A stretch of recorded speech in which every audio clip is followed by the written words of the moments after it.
जय मसीह के दोस्तों। आज का विषय है आराधना। बाइबल बताती है कि परमेश्वर उन्हीं लोगों से प्रसन्न रहते हैं जो उसकी आराधना करते हैं और उस पर भरोसा रखते हैं।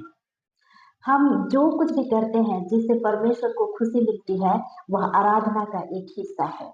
लेकिन हमारी अलग अलग धार्मिक बैकग्राउंड के अनुसार आराधना का अर्थ हमारे लिए अलग अलग हो सकता है।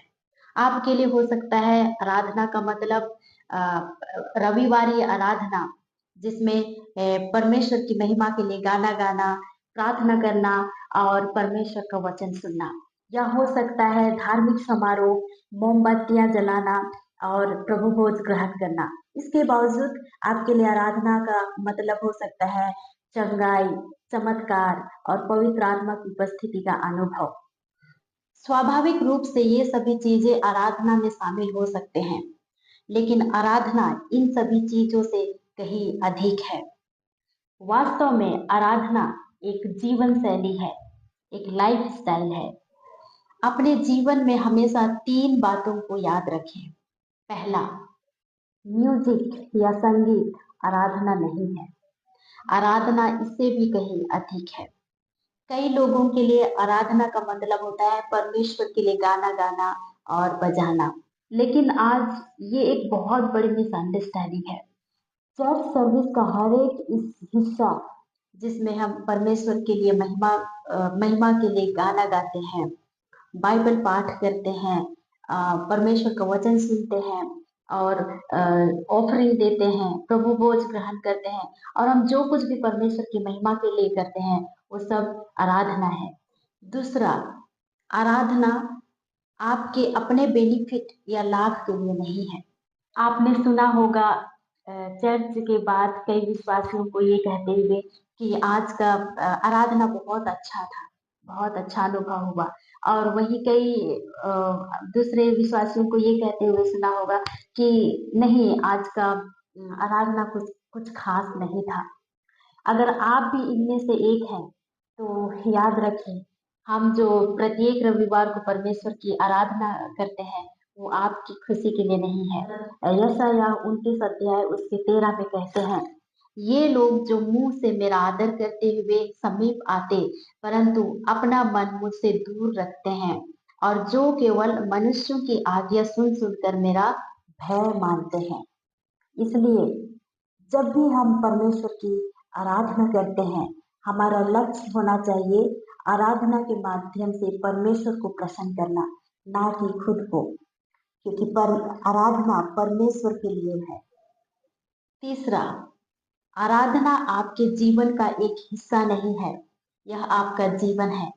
मैं रिपीट करूंगी, आराधना आपके जीवन का एक हिस्सा नहीं है, यह आपका जीवन है। आराधना सिर्फ चर्च के दिन के लिए नहीं है। बाइबल हमें परमेश्वर की आराधना लगातार करने को कहती है। बाइबल में हम परमेश्वर के लोगों को हर जगह आराधना करते हुए देखते हैं, जैसे घर के अंदर, घर के बाहर, काम करते हुए, युद्ध में, जेल में, यहाँ तक कि बेड पर। राजा दाऊद भजन संहिता 34 में कहते हैं, मैं हर समय परमेश्वर को धन्य कहा करूंगा और निरंतर मेरे मुंह से परमेश्वर की स्तुति होती रहेगी। हमारे मसीही जीवन भी इसी तरह से होने चाहिए और हम जो कुछ भी करते हैं, जो भी एक्टिविटीज हम करते हैं, सब कुछ परमेश्वर की महिमा के लिए होना चाहिए। क्योंकि परमेश्वर का वचन पहला कुरिन्थियों 10 उसके 31 में कहता है, तुम चाहे खाओ चाहे पियो चाहे जो कुछ करो, सब कुछ परमेश्वर की महिमा के लिए करो। अब आप कह सकते हैं, मेरे सारे काम काज और मेरी सारी एक्टिविटीज कैसे परमेश्वर की महिमा के लिए हो सकता है, ये कैसे संभव है? लेकिन हाँ, बिल्कुल संभव है, क्योंकि परमेश्वर का वचन कुलुस्सियों की पत्री 3 उसका 23 पद में कहता है, जो कुछ तुम करते हो तन मन से करो, यह समझकर कि मनुष्यों के लिए नहीं परंतु प्रभु के लिए करते हो। और यही है हमारे भक्तिमय जीवन शैली का रहस्य।